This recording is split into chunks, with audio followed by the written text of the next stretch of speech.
Ciao a tutti e benvenuti a questo nuovo appuntamento dell'Ora del Mistero, qui su UFO News GL.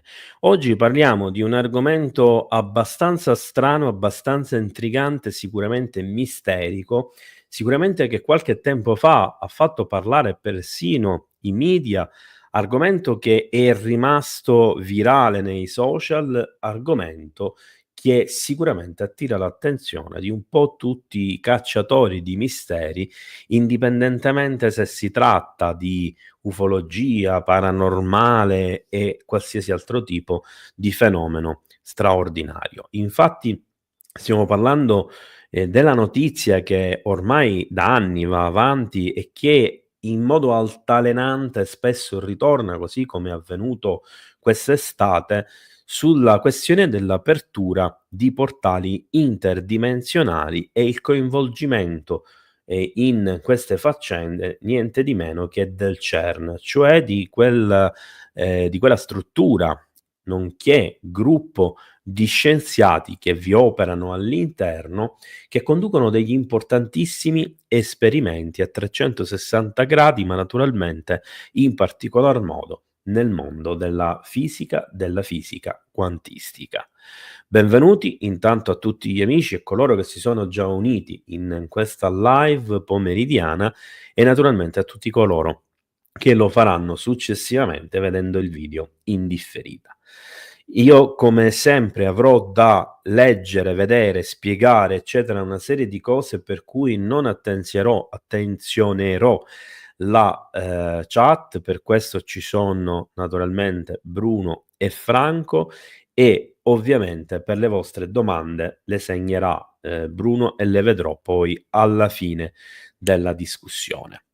Naturalmente in questa questione sono coinvolte anche personalità che nel mondo in qualche modo hanno lavorato in certi ambienti e che quindi la loro parola non è una semplice testimonianza di ipotesi, eccetera, seppur di ipotesi stiamo parlando, ma di persone che, avendo a che fare direttamente con alcuni degli scienziati che avrebbero lavorato a questi progetti, diciamo che la loro parola ha un valore aggiunto. Stiamo parlando in particolar modo di quella che avete visto nella copertina, cioè la dottoressa Astrid Stuckelberg, che è svizzera e appunto in qualche modo ha le mani in pasta intorno a coloro che lavorano nel CERN. È una scienziata e ovviamente in diverse occasioni ha incontrato i fisici, i ricercatori che lavorano all'interno del CERN e sostanzialmente li avrebbe incontrati decine di volte. La dottoressa Stuckelberg è una scienziata esperta in salute internazionale, ha un dottorato di ricerca, insegna all'Università di Ginevra e a Losanna.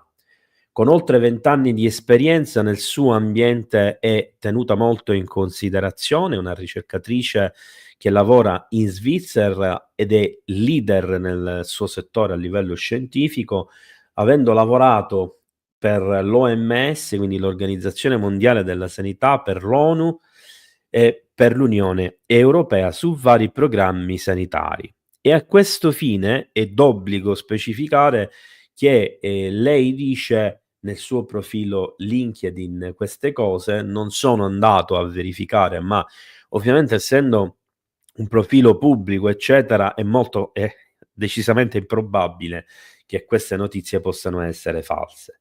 Ha fatto numerose interviste, soprattutto su canali YouTube, che aggiungono ulteriore credibilità alla sua formazione scientifica, al suo profilo professionale, ma non si ferma qui. Infatti diventa famosa per aver discusso pubblicamente proprio in queste interviste, quindi fuori dai contesti tecnico-scientifici e accademici, di faccende legate a teorie alquanto alternative e considerabili complottistiche. Tra queste, per esempio, ve ne elenco qualcuna che ho trovato, parla naturalmente di questioni legate alla pandemia, parla di questioni legate a complotti dietro al Covid, parla di zombie parla di creature demoniache aliene, parla di portali dimensionali aperti in vari luoghi, tra cui il CERN, che darebbero accesso al nostro mondo ai demoni che vivrebbero in altre dimensioni, quindi sarebbero portali multidimensionali ed è, diciamo, l'oggetto principale di questa live e naturalmente di crimini medico-sanitari del Great Reset e, per finire, non meno importante di tutte le altre cose, di nanotecnologie utilizzabili in remoto e quindi utilizzabili per gli scopi più nobili ma anche più criminali nei confronti dell'umanità. Potremmo dire che è una scienziata complottista tra gli scienziati accademici che si sta facendo un'ampia strada all'interno del mondo delle cospirazioni in tutti i sensi e in tutti i settori. 2 anni fa questa dottoressa ha intervistato una certa Maria Zee su Zee Media. Questa intervista, che è reperibile su YouTube, è stata pubblicata su Rumble, dove ha discusso di molte cose strane, tra le quali anche gli esperimenti terrificanti che verrebbero condotti all'interno del CERN. La dottoressa Stuckelberg ha affermato che il CERN si occupa di ricerca nucleare radio e fino a qua non c'è assolutamente nulla di strano, nulla di straordinario, eccetera. E che ci sono molti fisici che stanno facendo esperimenti però molto strani. E qui una domanda nasce spontanea. Per chi sono strani? Per cosa? Cioè, in confronto a cosa sono strani? A quali canoni? E quindi, secondo una scienza moralistica, una scienza che, si ferma davanti a certe cose e non raggiunge i propri obiettivi, perché, non si può andare oltre un certo livello, oltre un certo tipo di, sperimentazione, di scoperta, eccetera, oppure semplicemente queste cose sono talmente assurde da esserlo persino per degli accademici con una coscienza. Non c'è una risposta a questo, la lascio a voi questa risposta, ma io sono convinto che si tratterebbe di quest'ultima cosa.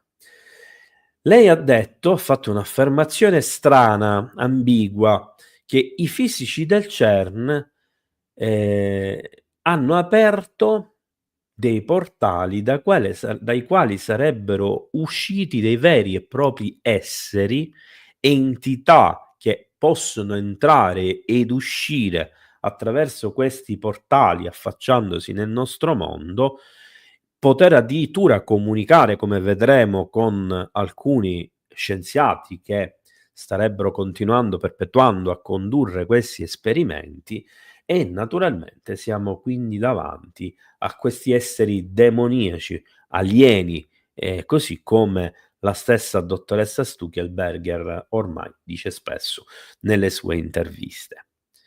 Cosa ha detto però esattamente? Vi leggo un attimo le sue parole precise. Sì, li ha incontrati e dicevano: "Voglio dire" che li ha incontrati ad una cena ed erano 2 ed entrambi hanno detto che sì, hanno aperto un portale e hanno le prove di seconda mano, e questa è un'affermazione un po' strana perché se loro hanno aperto il portale io non capisco come possono essere le prove di seconda mano, dovrebbe essere invece di prima mano.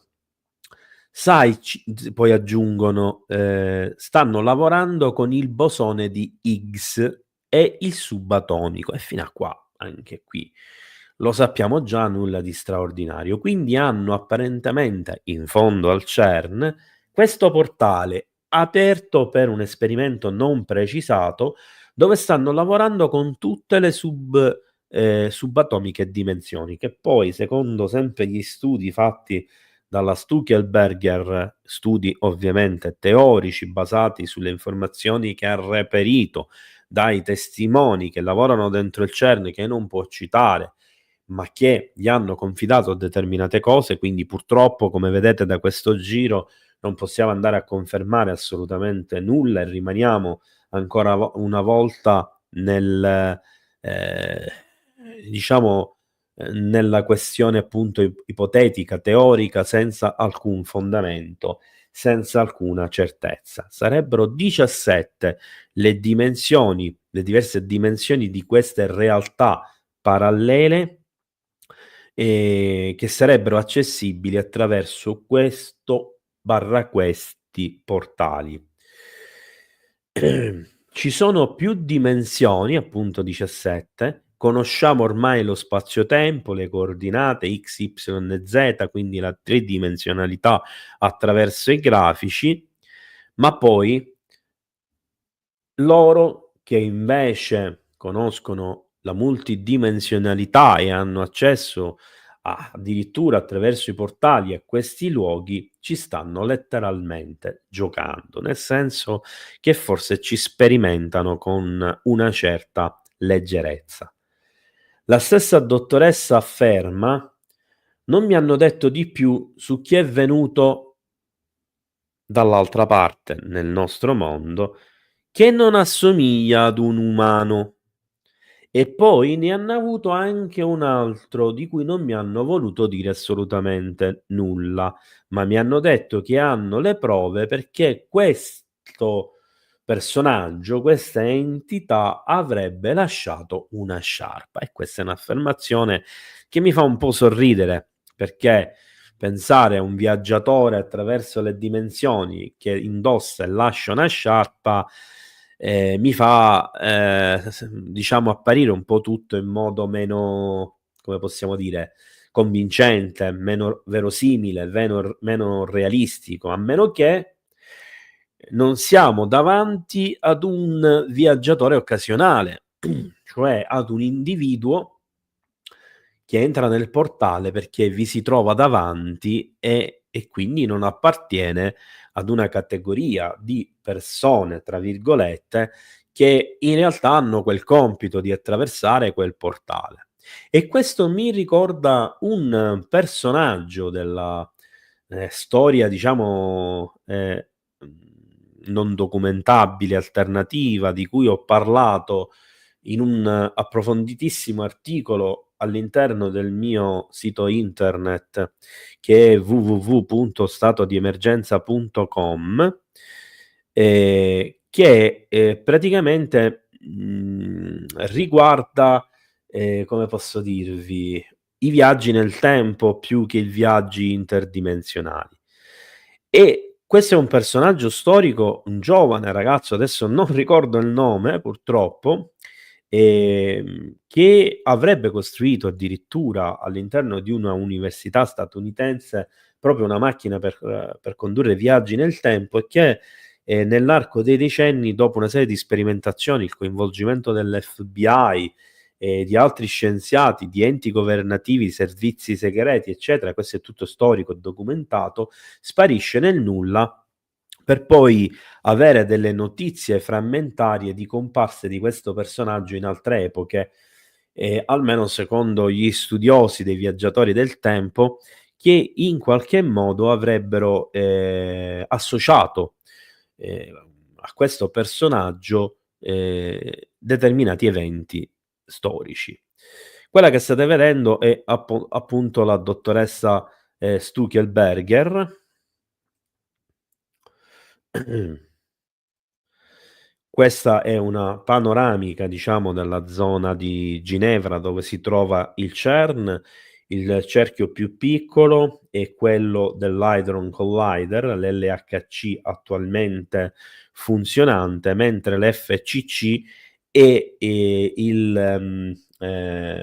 diciamo, la versione più grande che sarebbe in costruzione, un progetto enorme e che spaventa tantissime persone perché produrrebbe sostanzialmente una, come posso dire, una forza, un'energia davvero devastante. Ehm, Qui abbiamo praticamente uno dei tunnel dell'Hadron Collider, quindi è così al suo interno, questo oggetto che produce energia. Ma andiamo avanti. Quando guardi al CERN ti chiedi: ma cosa succede all'interno delle pareti di questi laboratori segretissimi, importantissimi, così come accade anche un po' anche in altri laboratori di tutto il mondo, incluso quelli, italiani come al Gran Sasso, per esempio. C'è una lotta da parte di alcune agenzie militari, quindi non parliamo di agenzie civili e di intelligence, che cercano di avere accesso o addirittura dettare legge all'interno di queste strutture.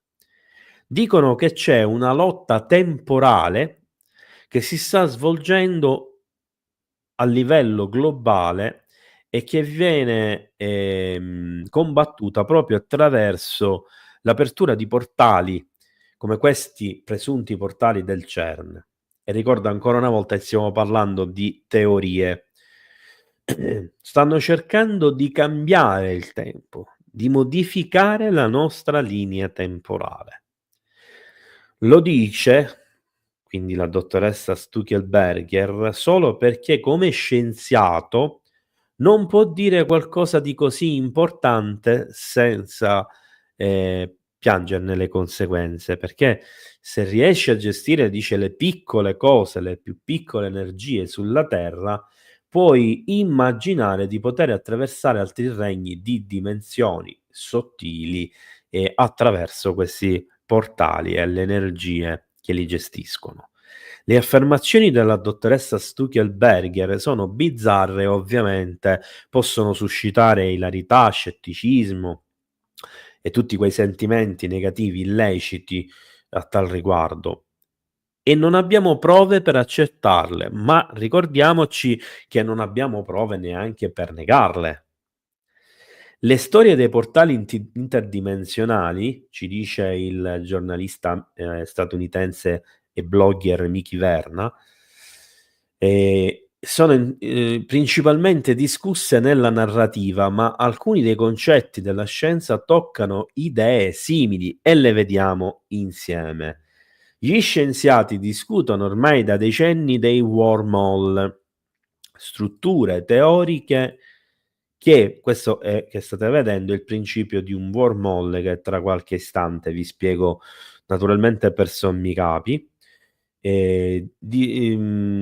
Secondo alcune interpretazioni della relatività generale e della teoria delle stringhe, potenzialmente potrebbero collegare punti distanti dell'universo, persino dimensioni differenti, attraverso un passaggio simile o un tunnel.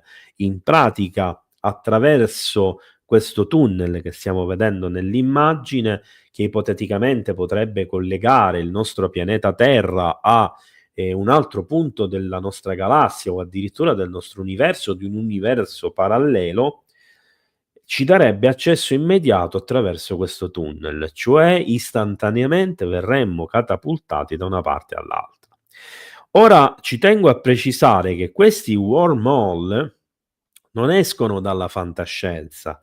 La fantascienza li ha adottati, ma in realtà teorizzare l'esistenza di questi passaggi interdimensionali, spaziali, spazio-temporali, sono stati due importanti scienziati della storia dello scorso secolo. Infatti, in gergo tecnico, in gergo scientifico, si chiamano ponti di Einstein-Rosen, poiché furono Rosen ed Einstein a elaborare l'ipotesi dell'esistenza di questi wormhole, che hanno qualcosa di similare a quelli che conosciamo scientificamente parlando come i buchi neri.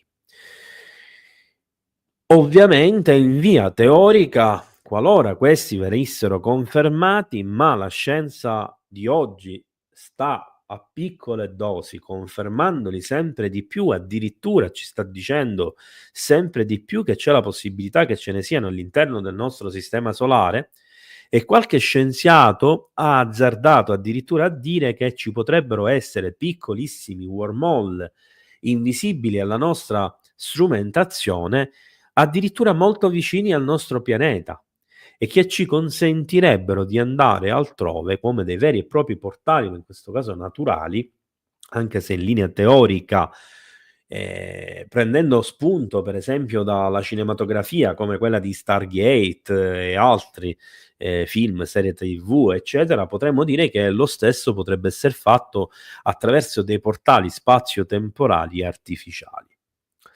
Un po' come nel film, anzi nella serie televisiva di Star Trek The Next Generation, dove viene trovato uno di questi che in realtà sarebbe stato costruito da una civiltà antichissima di cui non si ha più traccia. E in molta altra fantascienza sono presenti questi spunti. E arriviamo ad un altro personaggio che in questo periodo sta dicendo tante cose importantissime, che è lo scienziato Mikio Kaku, il fisico giapponese, il cui naturalmente nome e cognome fanno un po' sorridere a noi italiani, ma che è fautore della spiegazione di un importante concetto che oggi lo abbiamo visto e stravisto in tutte le salse, in tutti i minestroni, anche attraverso non solo la fantascienza canonica, ma anche i Marvel e i DC Comics, ovvero il concetto della teoria del multiverso. Ovvero che ci sarebbero, e questo lo dice proprio Mikio Kaku, degli universi paralleli in quantità non ben attualmente definibile, all'interno dei quali ci potrebbero essere creature a noi invisibili in uno spazio condiviso o addirittura praticamente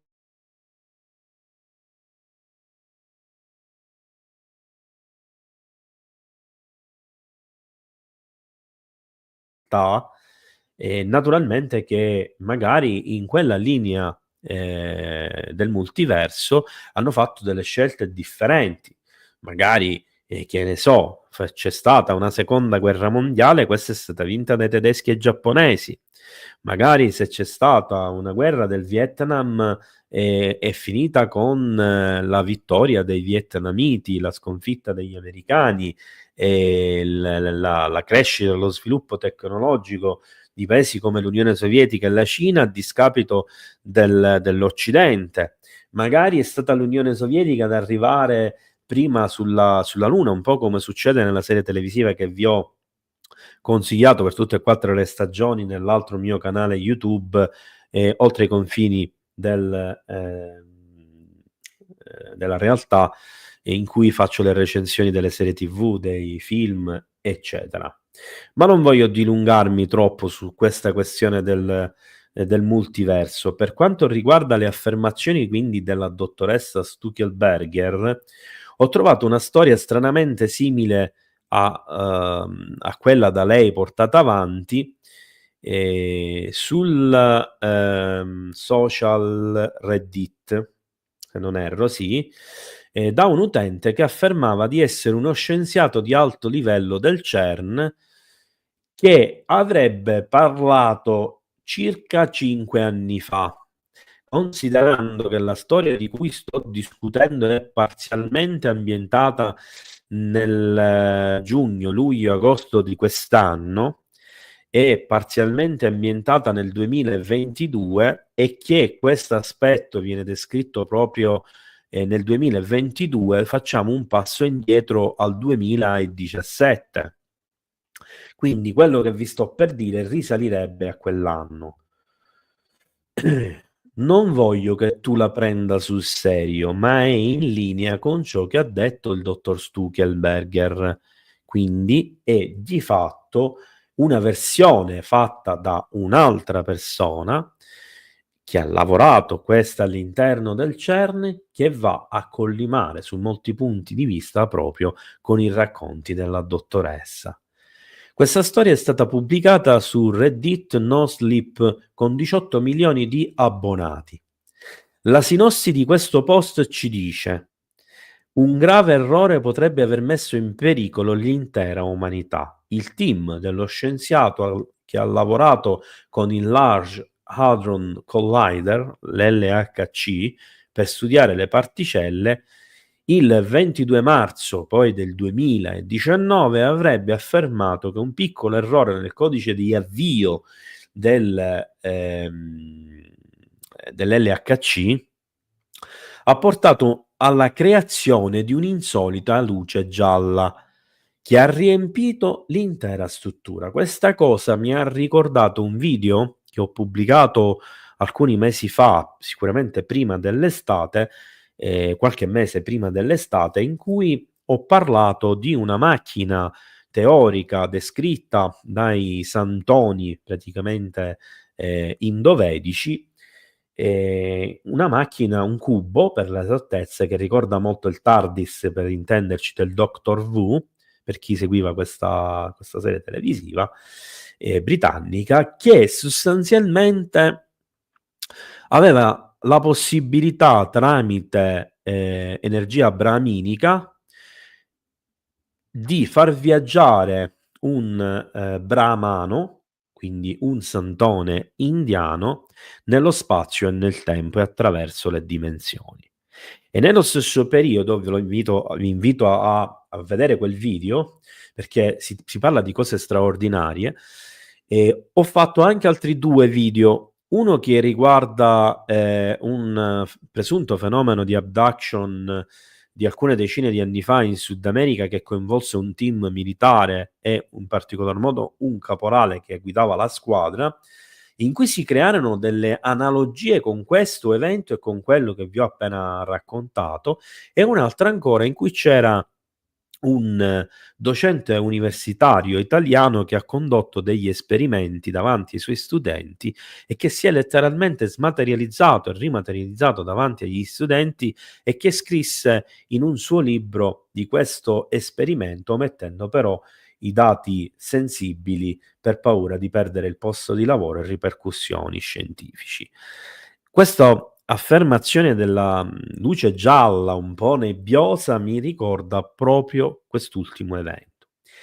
Ma torniamo a noi. Il team ha notato un globo scuro, come un buco nero, quindi come un portale ultraterreno, così viene definito, che è rapidamente scomparso. Ma nei successivi esperimenti con sfere simili, quindi originariamente quelli che sembravano dei portali a forma di disco, comunque rotondi, si aprivano come delle sfere, e questo mi riporta a film come, naturalmente io dico film giusto per essere alla portata, alla comprensione di tutti, come ehm, Interstellar, non mi veniva il nome, dove vediamo un buco nero o uno Stargate, o se preferiamo un wormhole, che piega lo spazio-tempo, piega la luce, che in realtà appare proprio come una sfera nera, mentre il buco nero vero e proprio è proprio un disco nero, come un portale attraverso cui passare. Ovviamente per la scienza canonica nel buco nero è impossibile neanche già arrivarci, e qualora un intero pianeta della grandezza della Terra fosse ingoiato e questo fa parte delle teorie già conosciute negli anni '70, giusto per intenderci, pur mantenendo il suo peso specifico e la sua massa, verrebbe schiacciato e compresso ad una dimensione che è grande a quella di un cecio o di un pisello, per intenderci. E ci dice che il team, quando ha notato questi risultati, si è reso conto che erano effettivamente dei risultati molto pericolosi. E allora furono condotti degli esperimenti. Nel primo ci viene detto che una penna di metallo viene testata nel vuoto, viene irradiata, mostra una quantità di radiazioni estremamente elevate, talmente elevate da uccidere 10 ricercatori che si sarebbero ritrovati sul posto. Allora, nel successivo esperimento vengono utilizzati dei droni, e questi droni vengono inviati all'interno di quella connessione che si è generata da una parte all'altra di questo portale, e il contatto si sarebbe perso istantaneamente. Possiamo fare l'esempio utilizzando il film di Stargate, in cui la prima cosa che viene mandata è proprio una sonda robotizzata, rotata, eccetera, di cui si perdono i contatti pochi istanti dopo. In un recente test, invece, sempre viene detto, al posto della luce prevista e del cerchio nero che normalmente si era formato, si forma una grande figura nera emersa da quel vuoto generato in quel cerchio, cioè si è aperto un portale e da esso è fuoriuscita una figura nera immensa. Questa figura ha comunicato telepaticamente con tutti i presenti. Cosa ha detto? Non ha detto minacce di distruzione dell'umanità per invadere il nostro mondo, eccetera. E allora cosa ha detto? Perché normalmente noi ci aspetteremo una cosa del genere. Vediamo un poco. Questo incidente si presume, ovviamente in linea teorica, che sia accaduto una settimana fa. Considerando che l'articolo in cui sono contenute la stragrande maggioranza dei riferimenti che vi sto dicendo è dell'agosto 2024, possiamo dire che l'apertura di questo portale sarebbe avvenuto 2 barra massimo 3 mesi prima dell'agosto 2024. Una figura nera, questa è lo scritto riportato, ve lo leggo testualmente. Ha iniziato a emergere dal grande vuoto, sebbene molto umanoide. Attenzione alle parole che vi sto leggendo. Questa cosa, vedete la distinzione tra molto umanoide, ma è una cosa, non un umanoide. Era tutt'altro che umana, viene accentuato, specificato ancora di più che è lungi dall'essere umana. Era senza caratteristiche, ma se è umanoide e comunque riconoscibile, come fa a essere senza caratteristiche? Ci viene spiegato successivamente. Emanava forti vibrazioni ed era così massiccia che ha dovuto chinarsi per uscire da quel vuoto, cioè dal portale. Molti ricercatori sono crollati per terra dal terrore alla vista di questa cosa, che poi ha parlato, tutti lo hanno sentito almeno una volta un giorno nelle loro teste e hanno sentito un suono statico che bruciava all'interno della loro mente mentre le parole iniziavano a suonare all'interno dei loro cervelli. E la creatura gli avrebbe detto: voi creature non avete posto per sbirciare nel nostro mondo. La vostra distruzione è stata scolpita nella pietra nel momento in cui avete aperto la porta della nostra dimensione. Stermineremo la vostra specie poiché la vostra conoscenza della nostra esistenza ci minaccia. Questo non è un avvertimento, ma una promessa. Queste sarebbero le parole dette agli scienziati da questa entità oscura e mostruosa che sarebbe apparsa attraverso questo portale. Ma prima di proseguire voglio aprire e chiudere una parentesi. E voglio farvi tornare in mente alcune cose che io ritengo importanti. Ma mentre sentivate parlare di portali che si aprono con una forma a cerchio oscuro, da cui escono delle figure gigantesche, oscure, umanoidi, ma con una forma che non si distinguono bene i lineamenti, non è che per caso avete rivisto gli eventi del Miami Mall? Perché stiamo parlando della stessa identica cosa. Bravo Daniel per questa domanda, perché vuol dire che immediatamente hai fatto questo collegamento. E questo mi fa capire che sei non solo attento a quello che dico io, ma anche attento alle varie affermazioni che vengono fatte sin dall'inizio delle live. La situazione è la stessa, identica che viene raccontata. C'è però una fondamentale differenza. Questo evento più nitido, con una comunicazione telepatica, sarebbe avvenuto dopo gli eventi del Miami Mall. Questo allora crea un problema o crea un input che ci deve portare ancora più indietro nel tempo? Io sono per la seconda ipotesi. Infatti, analizzando quello che abbiamo detto finora, abbiamo capito che in realtà è dal 2017 che fanno questi esperimenti di portali.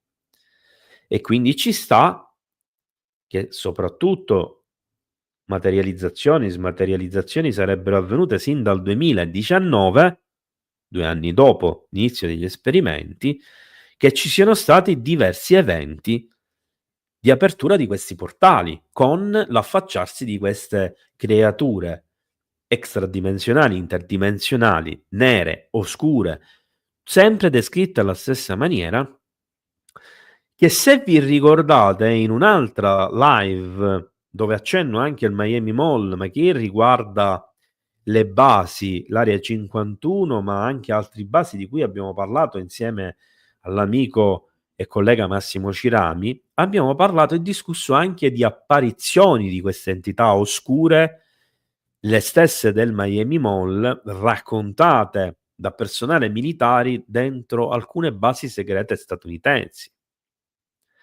È quindi lecito pensare che qualcosa che è andato storto molto prima degli eventi che ci sta raccontando la Stuckelberger potrebbero aver generato una falla nel sistema, così possiamo definire, e che questa falla nel sistema stia portando praticamente a queste strane apparizioni. Ora non è detto che questi racconti siano veritieri, attenzione, però io non voglio neanche generare allarmismi, ma il fatto stesso che se ne parli e che scientificamente alcune di queste cose sono concretamente fattibili, scientificamente parlando e tecnicamente parlando, diciamo che bisogna sicuramente prestare molta attenzione a queste cose. Nel 2022 viene pubblicato un articolo in uno dei numeri CERN, in uno dei numeri di Vice, scusate, in cui dal titolo CERN provoca un'illusione collettiva di massa creando portali verso dimensioni alternative. Il fatto stesso che una rivista intitoli una cosa del genere basandosi su dei racconti di un determinato luogo la dice lunga. E seppur la dice ponendo una domanda nel titolo, in realtà al suo interno sono insite delle risposte, cioè effettivamente potrebbe essere successo questo. La teoria afferma che nel 2012, guarda caso nel 2012 in cui gli scienziati del CERN condussero degli esperimenti un po' particolari, adesso non è il luogo diciamo per parlarne, ma che riguardavano le scoperte precedenti, quindi il bosone di Higgs eccetera, e stavano tra le altre cose tentando di studiare oltre questa particella anche altri fattori. Ma non mi interessa questo, mi interessa concentrarmi un secondo sul bosone di Higgs perché qualcosa sarebbe andato storto. Secondo infatti questa teoria che viene raccontata sulla rivista Vice, i loro esperimenti hanno causato una frattura nel continuum spazio-temporale. E udite, udite, prendetela naturalmente con le pinzette, distruggendo il nostro universo e spostandoci di botto in un universo parallelo che non è il nostro. Quindi non sarebbero le entità di un altro universo che apparirebbero nel nostro, ma siamo noi che saremmo stati catapultati in un altro universo parallelo e che all'interno di questo universo, con una linea temporale differente, nel momento in cui cominciano a stridere, a collimare e a diventare un'unica cosa, e qui mi sembra di rivedere i discorsi della serie televisiva Fringe. Io ve ne sto citando tantissima, ma perché veramente in queste serie televisive ci sono tanti spunti interessanti, come abbiamo visto per esempio per la teoria del time clocking di qualche live fa.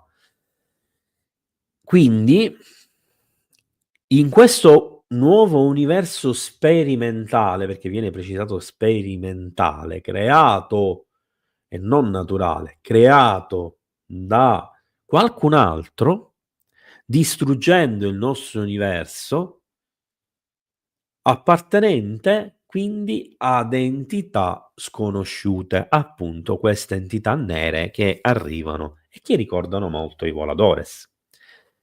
Si ritiene che questa sia la causa del cosiddetto effetto Mandela, che per chi non sa cos'è, magari lo avrà sentito nominare nell'ultima stagione di X-File in modo poco chiaro, devo dire, perché viene utilizzato un po' scherzosamente, e di altre attività paranormali. Non vi preoccupate che ora vi dico qualcosa anche sull'effetto Mandela, per chi non sa cos'è. La teoria afferma inoltre che il CERN ha utilizzato l'entanglement quantistico per colmare il divario tra i due universi e spostarci in questo nuovo, cioè avrebbe impedito, a dir loro, una catastrofe planetaria.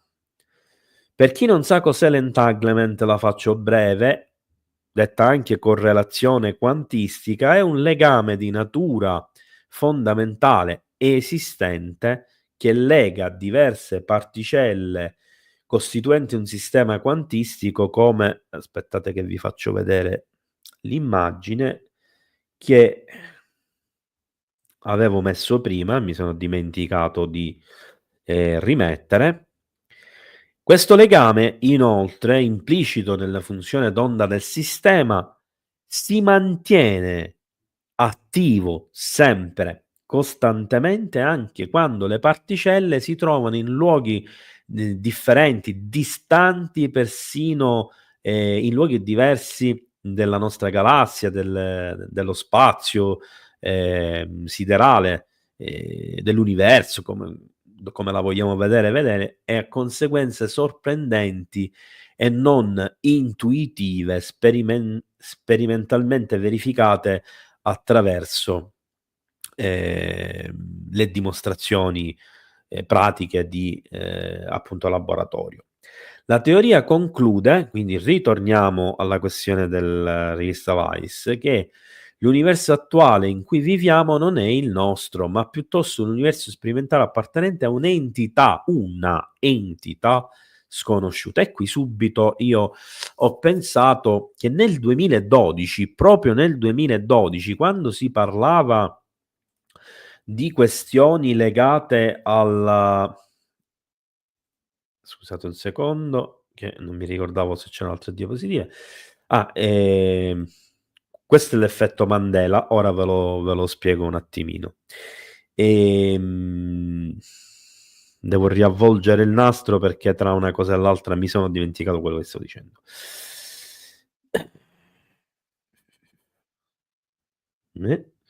L'attuale in cui viviamo non è il nostro, ok.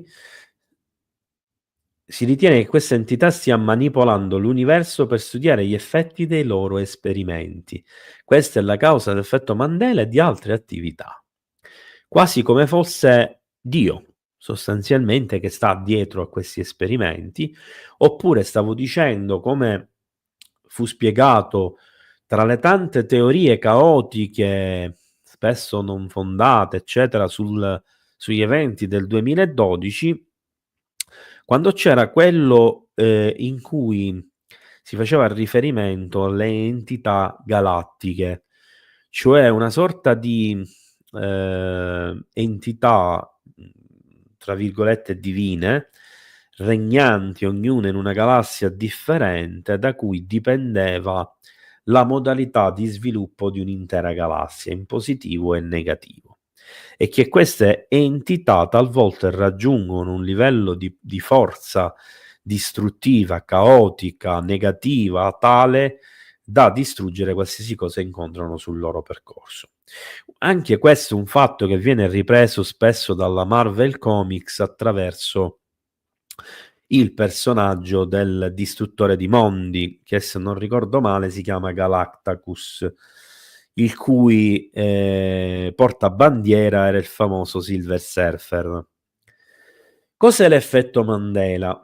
L'effetto Mandela è un fenomeno psicologico in cui un certo numero di persone, gruppi o anche il singolo individuo possono condividere un falso ricordo, quindi ricordare tutti quanti in maniera errata un evento o un particolare che non è mai avvenuto, non è mai esistito, che non è mai accaduto, prodotto e niente di tutto questo, e che sia quindi il ricordo alterato completamente diverso da quello che è invece nella realtà. Questo falso ricordo spesso non riguarda il soggetto, ma può essere che lo riguardi, ma è condiviso da gruppi di persone più o meno ampi. Quello che state vedendo è uno dei tanti esempi dove, per esempio, molte persone sono convinte e lo leggono addirittura la scritta Looney Tunes,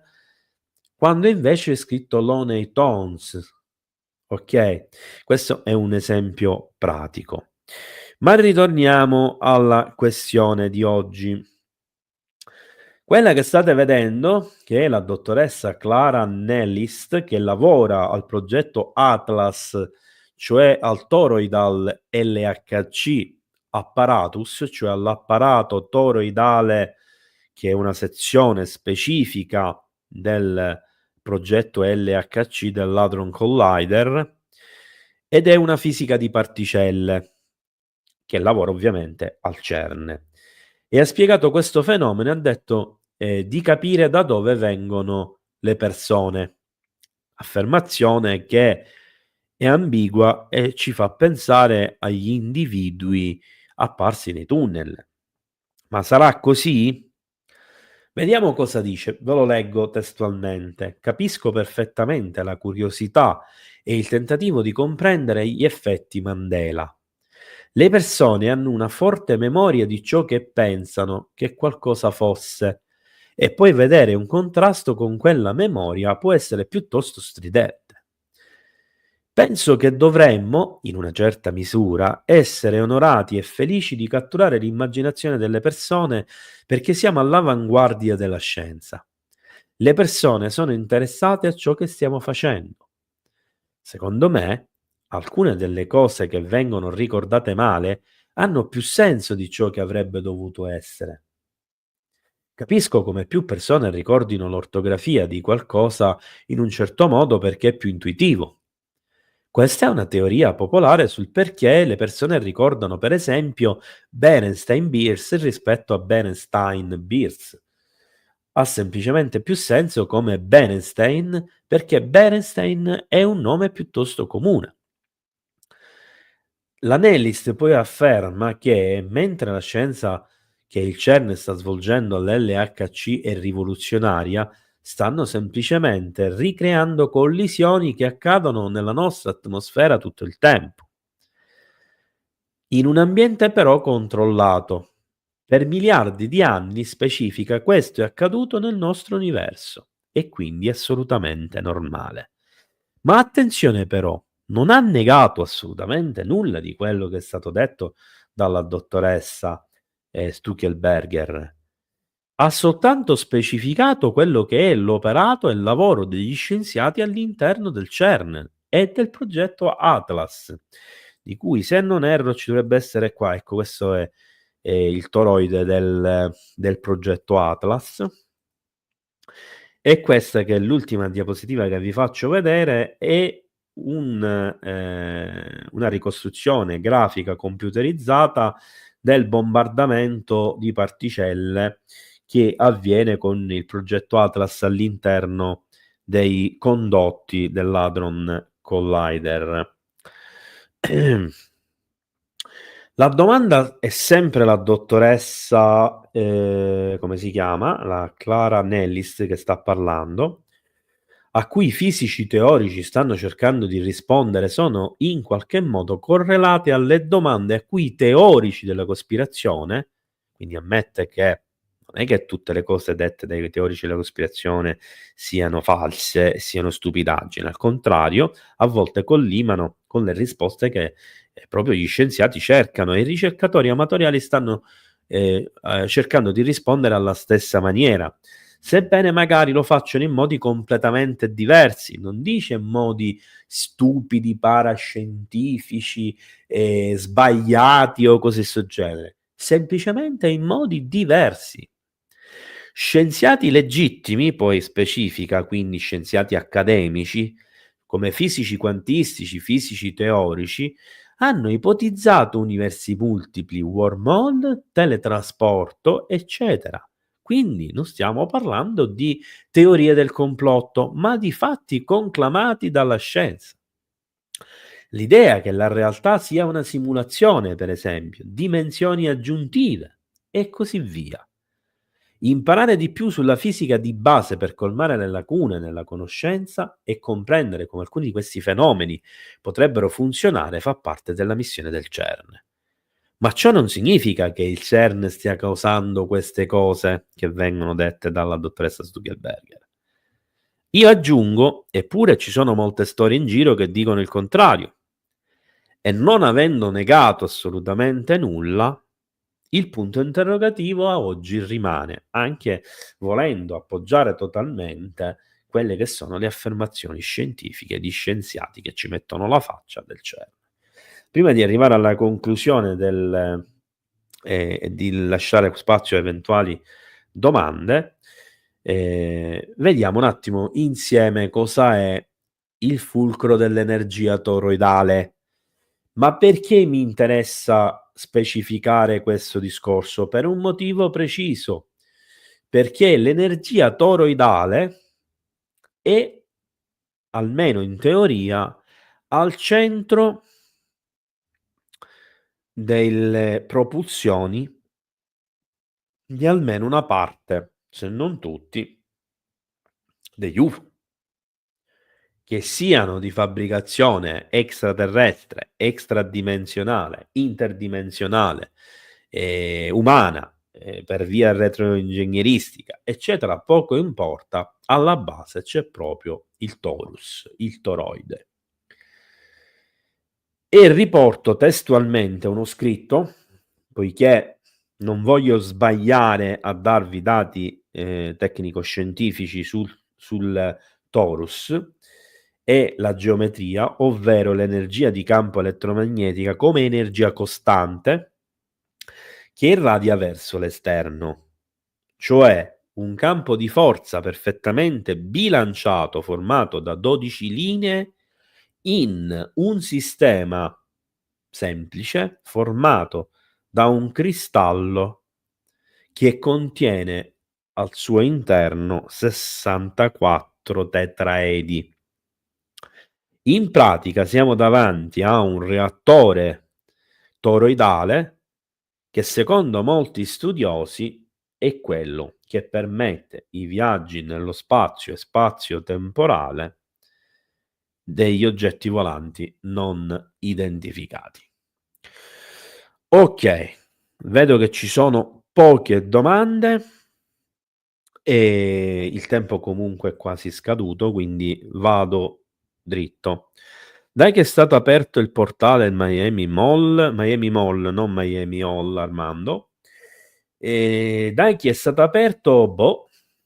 Allora c'è una storia che è quella che racconta di questo gruppetto di 4 ragazzi, che guarda caso erano 4 anche quelli che avrebbero generato esplosioni tirando i botti, secondo la fonte ufficiale della polizia, che in realtà poi non è mai stata messa per iscritto neanche nei documenti, perché vi ricordo che ho fatto 2 live, la mia prima live e poi un'altra a distanza di 3 o 4, in cui ho mostrato anche la documentazione della polizia dove la versione ufficiale non è confermata e dove ci sarebbero tutta una serie di piccoli crimini, arresti, eccetera, che non vanno a collimare con la versione ufficiale rilasciata e che quindi fomentano ulteriormente le teorie del complotto proprio sull'apertura dei portali e la questione degli alieni oscuri che vi sarebbero usciti. Il primo a parlarne fu quel testimone che incide musica e che imbratta le pareti con la pittura. Dico imbratta perché una cosa è dipingere cose carine, belle a vedersi, magari con un'autorizzazione in luoghi che sono stati creati appositamente, come ci sono in alcuni paesi d'Europa, per esempio in Olanda e in Danimarca, se non erro pure, oppure che sono stati concessi proprio per questo tipo di arte da strada. In questo caso si trattava invece di proprio imbrattare con scritta, eccetera, gli interni proprio del Miami Mall.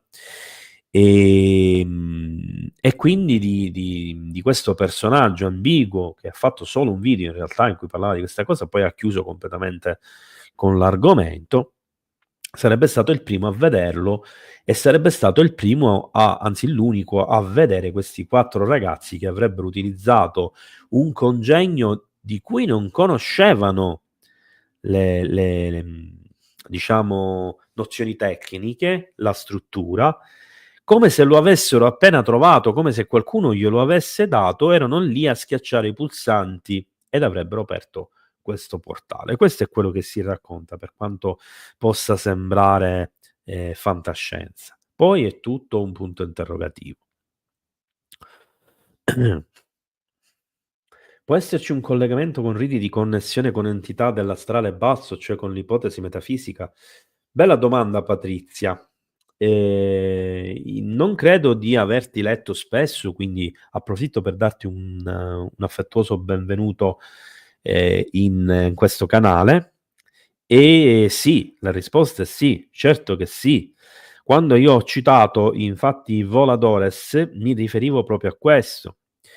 E anche se io non giocherei troppo sulla questione del basso astrale, eccetera, perché anche lì, per quanto possiamo essere convinti del discorso esoterico, basso astrale, eccetera, eccetera, in realtà la nostra reale conoscenza da questo punto di vista è troppo limitata e potremmo essere in errore. Sicuramente sono entità extradimensionali e sicuramente c'è una connessione metafisica, anzi, credo che sia in assoluto la più probabile, per non dire la più certa. L'ultima teoria di Chicago è che noi siamo all'interno di un black hole, dunque qualcuno ci sta preparando. Un tuo parere, Gabriele? Che facile domanda. Allora, Franco, non ho sentito di questa notizia, quindi mi trovi impreparato e ti dico quindi quello che penso io senza aver assolutamente letto nulla. Cerco di farla il più breve possibile. Guardando la Terra dallo spazio, una risposta alla domanda perché da fuori l'atmosfera non si vedono le stelle potrebbe essere dovuta al fatto che ci troviamo all'interno di un'oscurità.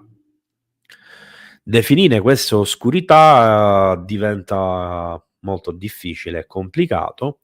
Ci sono comunque tante sfaccettature che andrebbero spiegate sulla questione delle stelle e via discorrendo, ma quello che praticamente è diciamo importante da comprendere è che se è vero quello che ho detto prima, cioè che intorno a noi ci potrebbero essere tanti piccoli wormhole e che in effetti questi non hanno alcuna influenza sul nostro mondo, e allora in effetti ci potrebbero essere anche dei piccoli buchi neri.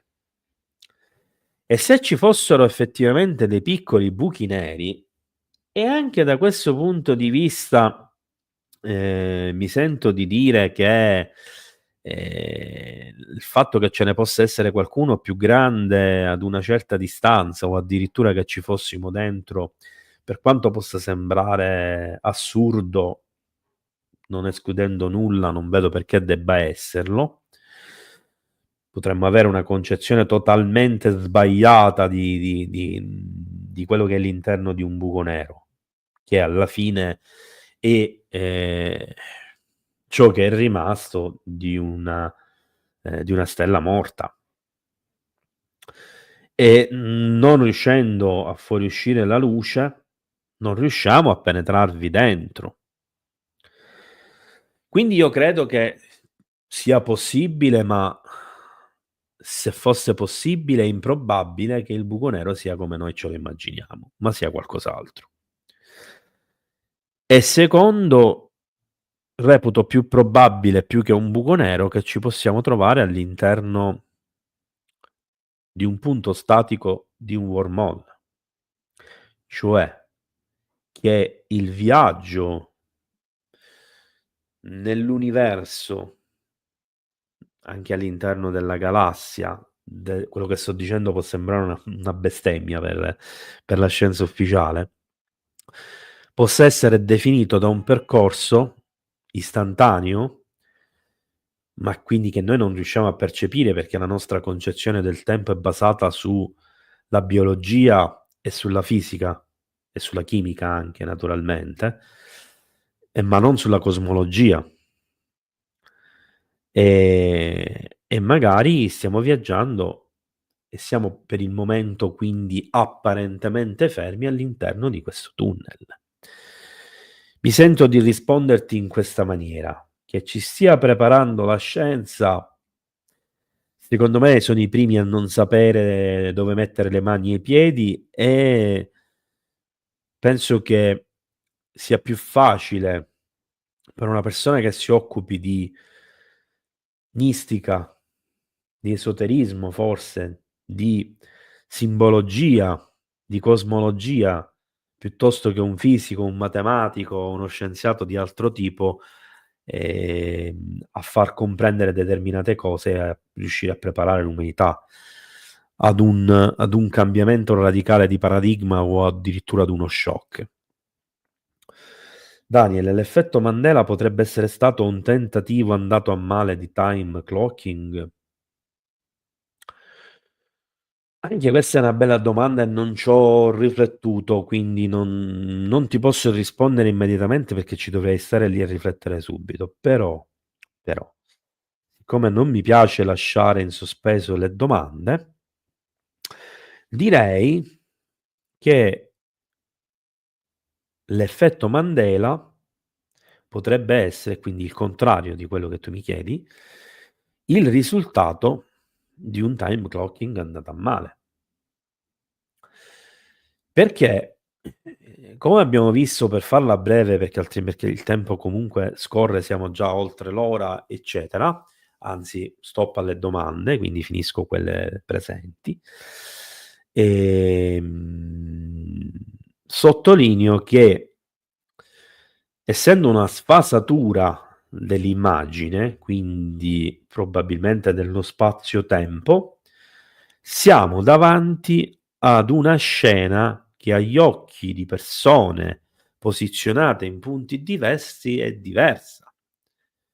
Se vi andate a vedere le spiegazioni che ho fatto nella live in cui ne parlo, oppure andate a leggere i miei 2 articoli, quello sul time clocking e quello su Fringe, nel mio canale YouTube, vi accorgerete che questo rende possibile la visione di una cosa a qualcuno e non la rende possibile magari a qualcun altro che ci sta accanto. Ne consegue che l'effetto Mandela quindi è il risultato, cioè qualcuno ricorderà di un particolare che qualcun altro non si ricorda perché non l'ha visto, perché in quello che ha visto non c'era, semplicemente non c'era. Colgo l'occasione per salutare l'amica Veronica che abbiamo avuto qualche live fa e che è qui oggi venuta a trovarci. E colgo l'occasione per ringraziare Franco per il sostegno al canale e procedo con quella che credo sia l'ultima domanda. Ma la creatura al CERN è apparsa mentre l'anello era in funzione, era attivo? Allora Marco, premettendo ancora una volta, anche se si tratta ovviamente di una domanda che hai fatto basandoti su quello che ho detto io, che stiamo parlando di teorie, di possibilità, di ipotesi, di racconti riportati da terzi attraverso scienziati che non hanno mai lavorato direttamente lì dentro e non confermati da chi invece ci ha messo la faccia sostenendo di lavorare al progetto Atlas dentro al CERN, e quindi andiamoci con i piedi di piombo e con cautela. Qualora quindi fosse vero, tutto vero o parzialmente vero, ed effettivamente da questo portale sia uscita questa entità o più entità, queste sono avvenute durante gli esperimenti. E gli esperimenti vengono fatti mentre l'LHC è attivo. Perché l'LHC, il Hadron Collider, è quello che bombarda le particelle e dal bombardamento delle particelle durante determinati esperimenti si sono verificati determinati risultati diversi, come la nebbiolina luminosa, come la sfera nera, come il cerchio di vuoto, fino ad arrivare all'apertura di questo portale dal cui vuoto sarebbe uscita questa creatura oscura e, come dice la Stuckenberger, demoniaca. Però parliamo solo esclusivamente di teorie. E niente, allora io vi ringrazio a tutti quanti per essere stati qui con me e ringrazio naturalmente a Franco e a Bruno, che oggi non dovevano esserci nessuno dei due per impegni personali, ma alla fine sono riusciti e hanno fatto di tutto per essere qui presenti ad aiutarmi e naturalmente a accogliervi anche in chat, eccetera. Colgo l'occasione, oltre che per salutare l'amica Veronica, anche per ricordarvi che organizzeremo un'altra live anche con lei, almeno un'altra live con lei, e per chi se l'è persa vi invito ad andarla a vedere. Per chi si è persa la live sul time clocking, andatevela a vedere perché è importante. Buona serata a tutti, ci vediamo alla live di domani con Massimo Cirami e importantissima, 2 notizie al volo. Domani parleremo di tutta una serie di notizie legate alla disclosure, alle affermazioni del direttore dell'ARO presso il Senato, non il Congresso, attenzione, il Senato degli Stati Uniti, e vedremo anche una serie di avvenimenti di questi giorni, e questa sarà una puntata legata a stretto contatto, in qualche modo anche di anteprima, all'altra che faremo sempre col collega Massimo Cirami la prossima settimana, in cui parleremo degli eventi che stanno avvenendo nel Regno Unito e ovviamente del presunto quasi atterraggio all'aeroporto di Manchester, ovviamente al sorvolo e naturalmente alla comparsa di questi presunti droni, metto tante virgolette, in realtà sonde, che starebbero osservando e studiando diverse basi britanniche, statunitensi e non solo, ma attenzione perché questi stessi droni sarebbero apparsi in molte altre parti del mondo, in molte altre nazioni in questi giorni, ma non se ne sta parlando e cercherò di mostrarvi dei video che lo dimostrano. Ci vediamo alla prossima. Ciao a tutti, buona serata.